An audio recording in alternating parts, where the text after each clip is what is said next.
Assalamualaikum warahmatullahi wabarakatuh. Perkenalkan, nama saya Umi Listianingsih. Saya dari kelas PTIE dengan 3 digit NIM terakhir 153.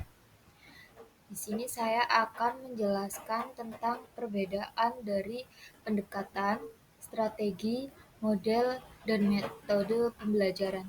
Yang pertama ada pendekatan pembelajaran itu semacam cara pandang atau filosofi dasar yang digunakan dalam proses belajar mengajar. Untuk contohnya kayak pendekatan saintifik yang menekankan pada proses mengamati, menanya, mencoba, menalar, dan mengomunikasikan. Sedangkan strategi pembelajaran adalah rencana besar untuk mencapai tujuan pembelajaran. Misalnya strategi pembelajaran aktif menuntut siswa untuk banyak terlibat, atau strategi pembelajaran kooperatif di mana siswa belajar dalam kelompok untuk menyelesaikan tugas bersama. Selanjutnya ada model pembelajaran adalah bentuk konkret dari strategi tadi. Contohnya seperti ada model problem based learning di mana siswa belajar lewat pemecahan masalah nyata, atau discovery learning di mana siswa menemukan sendiri konsep lewat eksplorasi. Sedangkan metode pembelajaran adalah cara atau teknik yang digunakan guru di kelas. Contohnya seperti metode ceramah, diskusi, tanya jawab, eksperimen, atau bermain peran.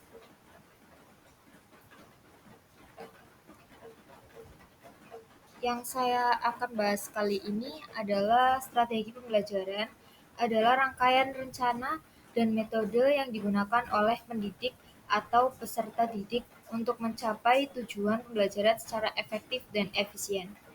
Dan dalam artikel yang saya temukan dalam Scandirect adalah strategi pembelajaran self-regulate learning (SRL) dalam pembelajaran daring.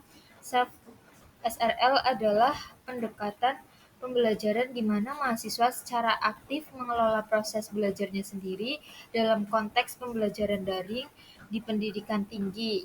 SRL mencakup 3 komponen utama, yaitu yang pertama adalah strategi kognitif, yang dimana nantinya cara memahami dan mengolah informasi, misalnya elaborasi, organisasi, dan pengulangan. Yang kedua ada strategi metakognitif, yaitu kesadaran dan pengendalian terhadap proses berpikir dan belajar, misalnya metakognisi. Dan yang ketiga ada strategi manajemen sumber daya atau pengelolaan waktu, lingkungan belajar, dan dukungan sosial, misalnya manajemen waktu atau mencari bantuan.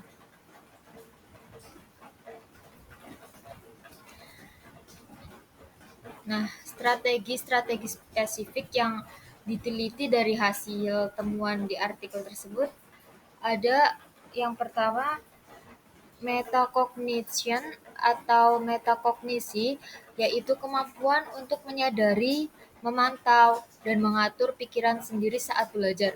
Contohnya mengulang materi yang tidak dipahami. Hasilnya ada hubungan positif, namun lemah dengan pencapaian akademik online. Dan yang kedua ada time management atau manajemen waktu.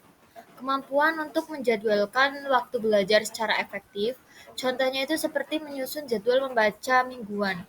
Hasilnya ada hubungan positif yang signifikan meskipun lemah. Dan yang ketiga ada effort regulation atau regulasi upaya, di mana kemampuan untuk tetap gigih meski menghadapi kesulitan. Contohnya itu seperti tetap belajar meski materi membosankan. Hasilnya hubungan positif yang signifikan. Dan selanjutnya ada peer learning, belajar bersama teman atau yang sering disebut dengan tutor sebaya.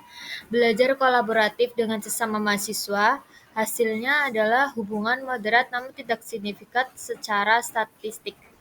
Dan yang kelima ada elaboration atau elaborasi, yaitu menghubungkan informasi baru dengan pengetahuan sebelumnya.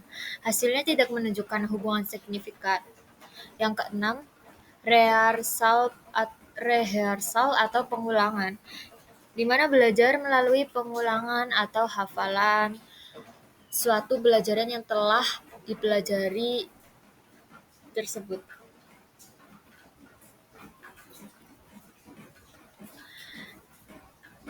Dan selanjutnya ada organization atau organisasi, yaitu menata dan menyusun informasi secara sistematis. Hasilnya tidak signifikan. Yang selanjutnya ada critical thinking, berpikir kritis, menganalisis dan mengevaluasi materi secara mendalam. Hubungan lemah namun signifikan. Yang kesembilan ada help seeking atau mencari bantuan. Mencari bantuan dari teman atau instruktur saat mengalami kesulitan.